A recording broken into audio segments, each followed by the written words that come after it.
Pep Guardiola or Fernando Diniz? Why not both? Francisco Javier García Pimienta might be the greatest manager you've never heard of. Blending elements of positional play and relationism, he got Las Palmas promoted to La Liga, kept them there.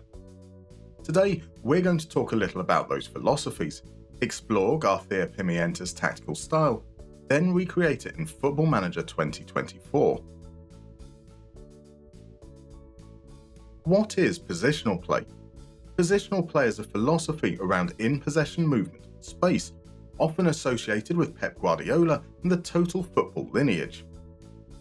In simple terms, it's about occupying areas horizontally and vertically to create passing angles and disrupt your opponent's defensive structure.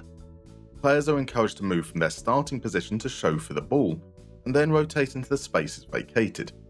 This ensures that the opposition are always stretched and that passing options are available.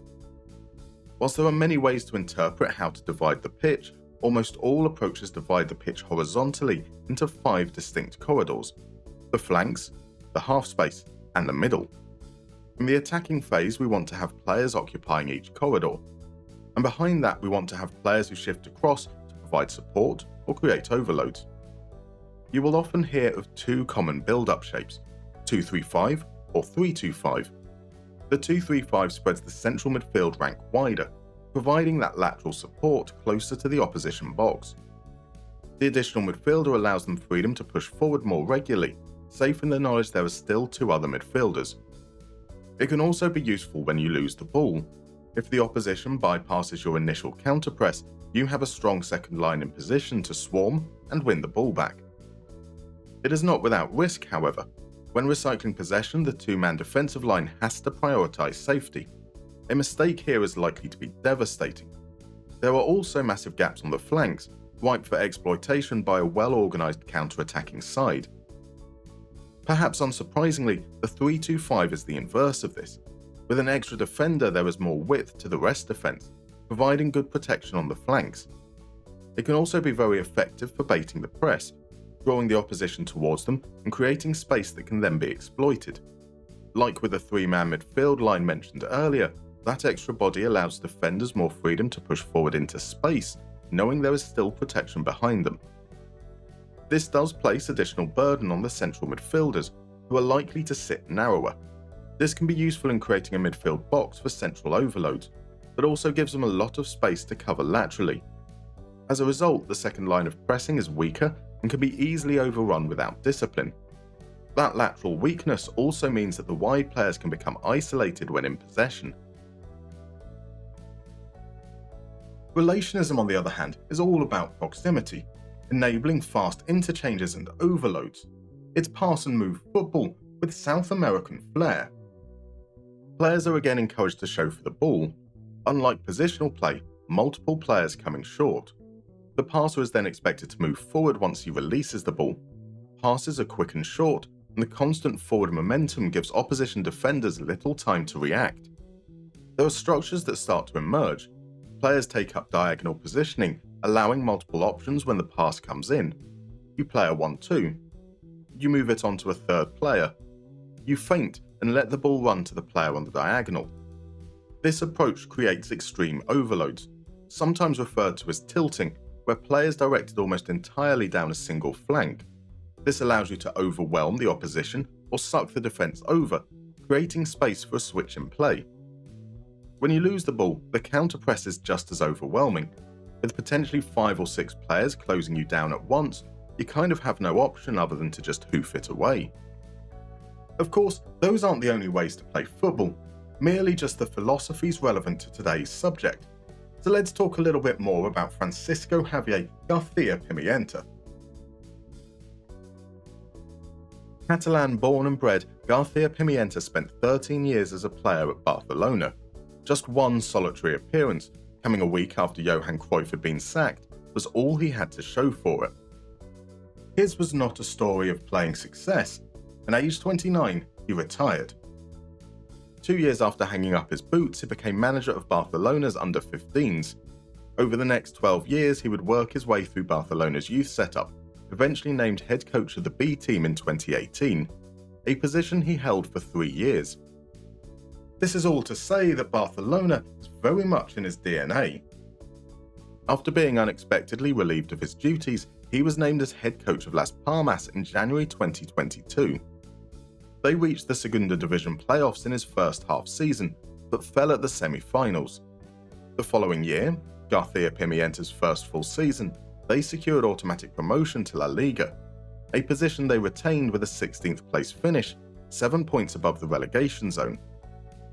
They did so by keeping the ball, the second best average possession in the entire league, behind Barcelona of course.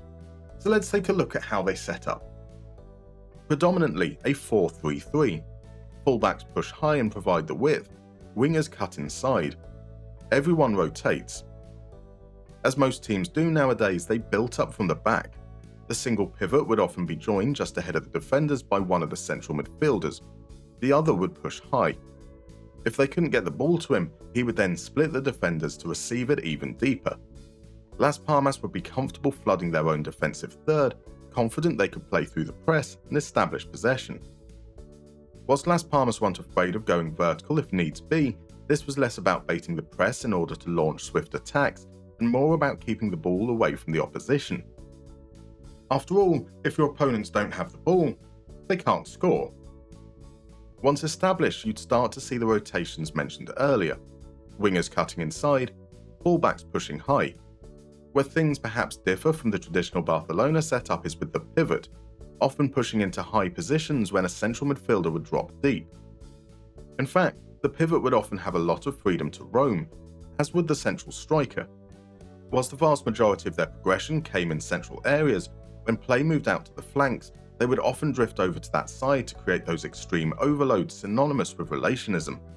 And in that you'd see the same structures, the close proximity, the 1-2s, the diagonals. They did not, however, have the same urgency. Despite dominating possession, Las Palmas were middle of the pack for final third touches and dead last for XG. They preferred to circulate the ball and patiently wait for their opportunity. Defensively, they engaged high and with intensity. They led the league in catching opponents offside and had the third lowest passes per defensive action. That didn't mean, however, they were good at chance prevention. Las Palmas gave up the fourth highest XG against, but with a keeper of Alvaro Valadez's quality, they conceded 10 fewer than expected. It's high risk, questionable reward. So let's try and put this together in Football Manager 2024.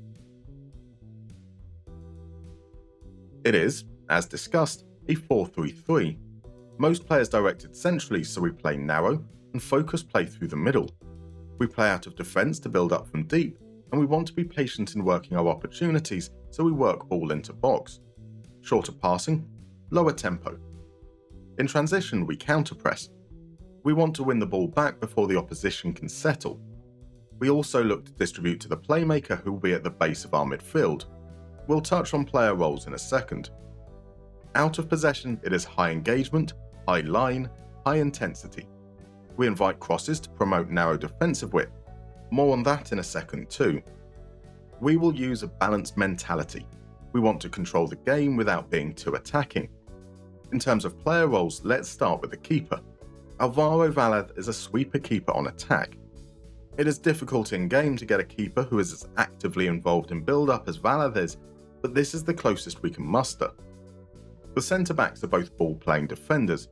Mika Marmol and Coco are both comfortable with the ball at their feet and willing to take risks.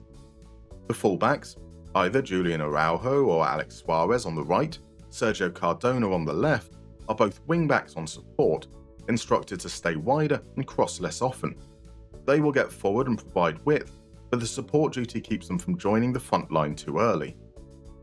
The pivot is a roaming playmaker. This is one of those situations where we use a role in game that might not be exactly true to real life. We want a player who will drop deep and get on the ball, but also push high or wide depending on where the ball and the space is. The roaming playmaker gives us the movement we're looking for. This position was often filled by Kyrian or, when he played higher up, Maximo Peroni. Out wide, two inverted wingers, a little bit deeper than the traditional 4-3-3 to help with that more patient approach we are aiming for. The duties depend on the player filling the role. When fit, Albert Malero would play on the left in a supporting capacity, dropping deep, linking play, and being creative. Marvin Park would attempt similar off the right. When Sandro or Munir played out wide, they would do so in a more attacking capacity, looking to get further forward and score goals. Depending on the makeup of the wingers, we'll ask the central midfielders to either be a Carrilero on the side of an attacking inverted winger or a Mezzala on the side of a supporting inverted winger. We are looking for players who will drift wide and help create those extreme overloads when the situations arise. Enzo Loidis, Javi Munoz, and Kyrian often filled these roles. It is therefore possible that sometimes you'd have 2 supporting inverted wingers and 2 Mezzalas, or 2 attacking inverted wingers and 2 Carrileros, or something a little more asymmetrical. Up front, a false 9. Like with the roaming playmaker, this is about finding the right role in FM for the movement we want. We want a player who will drop deep to link play, but still make runs in behind. Perhaps surprisingly, that's something the false 9 does especially well in FM. We will then instruct to roam from position, which will help with those wide overloads we've spoken about. Mark Cardona, Sandro, and Munir all spent time up top for Las Palmas. Everyone but the keeper and centre-backs are asked to tackle harder. This is an extension of that high line. We want players to actively engage the opposition and try to win the ball back before they can send it over the top. That means trying to tackle even when the chances of winning that tackle might be low. Finally, marking instructions. We have set up players to mark specific positions. The wing-backs mark striker centre-right and striker centre-left positions. The inverted wingers mark the attacking midfielder right and attacking midfielder left positions. Note, the mark specific position instruction is a zonal marking responsibility. This encourages the full-backs to tuck inside defensively and the wingers to track back and protect the wide areas, creating, at times, a back 5 or even back 6. That's the theory. Let's see it in action. An away game against Sevilla, 3-0, 60% possession. A set-piece routine as good as the finish was speaks nothing much to the tactical setup. Neither does a penalty, expertly dispatched by Sandro. Let's take that back a little. It started by winning the ball back in our own half. We work it forwards methodically through the lines. Sandro, on the more attacking duty, carries inside, gets the ball back, carries outside. Notice how Kyrian has stayed deep. Roni, our roaming playmaker, has taken up the space ahead of him. Of course, I mentioned that because he's the one to win the penalty. The third started from a throw-in. We work it back, and Marmol plays it right to Coco. This pulls Goudet, Isaac, and Zarzana across. Once it makes its way back to Marmol, we have a lovely opportunity to overload here. 4 players, 3 defenders. Cardona beyond his man too. It's a nice ball round the corner, a worse ball out wide, a great ball into the channel. And that's 3-0. Let's take a look at some other passages. Here we see a couple of things. When the ball comes back to Valeth, Peroni drops deep to pick it up. The Mezzala, Juan Munoz, has also dropped deep to help initial build-up. Instead we go left. As the ball makes its way to Cardona at left back, Munir has shifted across, whilst Peroni rushes out to support, giving us 6 players on the flank. Sandro decides to go alone and wins the free kick. But as we pause it here, we can see Peroni pushing ahead of Kyrian once more. From our goal kick, Sevilla aren't pressing high, and so Peroni does not need to drop between the centre-backs. Again we play the ball out wide, and again, as we pass it down the line, Peroni rushes over to support the flank. Munir doesn't this time. We also see Cardona sprint forward as soon as he releases the ball for that third-man run. No space to progress, so we recycle. When Malero receives it here, he should really pass into Munir, who has now drifted over. He could play it back to Kyrian, Munoz could come short, and one ball over the top and Park would be in. Instead, Malero does this, and the move peters out. I have some criticisms of our counter-press and line of engagement. As Juanlu wins the ball, we can see Peroni immediately look to drop off rather than help out. That allows Sevilla to work it to Oliver. Sandro, bless him, is trying but without support. Munir should have come across here too. This is all too easy for Sevilla. Oliver now has it in space, and our defenders, who maintained a high line, now need to retreat. We do eventually force Sevilla backwards, and you can immediately see the line push back up. In real life, Las Palmas finished 7 points above the relegation zone. In FM, make that 26 points. This was, surprisingly, much more effective than I expected. Possession-wise, we didn't quite reach the extremes Las Palmas did in real life. Averaging 54% possession, we did a phenomenal job with ball retention, losing possession fewer times per game than any other side. We did a poor job of winning the ball back. Of course, if you don't lose possession that often, there were few opportunities to win it back. Regardless, we were excellent at denying opponents the ball in the final third. We led the league in fewest final third passes against, 4th in final third passes for. We also held the second highest defensive line, but also were the second worst at pressing. This needs an asterisk. Opta, or opposition passes per defensive action, isn't recorded the same as in real life. There's a fair bit of opaqueness here. Despite a high number of final third passes for, we generated a below average number of shots. This is what we want: possession and patience. Also below average conversion rate, but pretty much bang on our XG. All in all, a good approximation of García Pimienta's style, but what works for one won't work for all. Let's take a look at a couple of other teams, one well suited, another less so. On the surface, Newcastle might be a good fit. Isaac has great technical quality. Their wingers too. Guimaraes and Tonali are tempo setters. They also like to play long passes, and that's not ideal for a system built around patience. Behind them, Shah and Byrne are slow and cumbersome. Nick Pope is good at sweeping, but not so good at distribution. Now, if I'm honest, I expected it to do worse than this.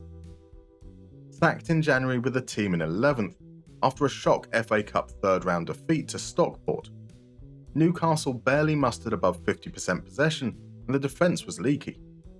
A 6.59 average rating for Guimaraes speaks to his inability to fill the roaming playmaker role. Porto are a team expected to win the league. Like Newcastle, they have a number of tempo-setting midfielders. They don't try long passes though, but rather have traits like plays 1-2s or switches play to wide areas, which can be excellent for when we overload on the flanks. This style, however, won't get the best out of Meridian, who was basically frozen out by the AI. Whilst I'm confident the tactic is a good fit for the players at Porto, there are questions as to whether this approach can yield results for a team expected to win. And the answer is yes. Diogo Costa kept 10 more clean sheets than the next keeper en route to a 3-point league win, just 12 goals conceded. The midfield triumvirate put up 31 goals and 20 assists. Fabio Vieira, splitting his time between midfield and striker, had 29 goal contributions all to himself. If you like possession, sometimes seemingly without purpose, then Francisco Javier García Pimienta might just be the manager for you. It's an interesting tweak to the tiki-taka style that, with the right players, can be very effective. If you enjoyed this video, please consider leaving a like or maybe even subscribing. And if you want to support the channel further, there's now a Patreon linked in the description below, where you can join these wonderful folks currently adorning your screen. See you next time.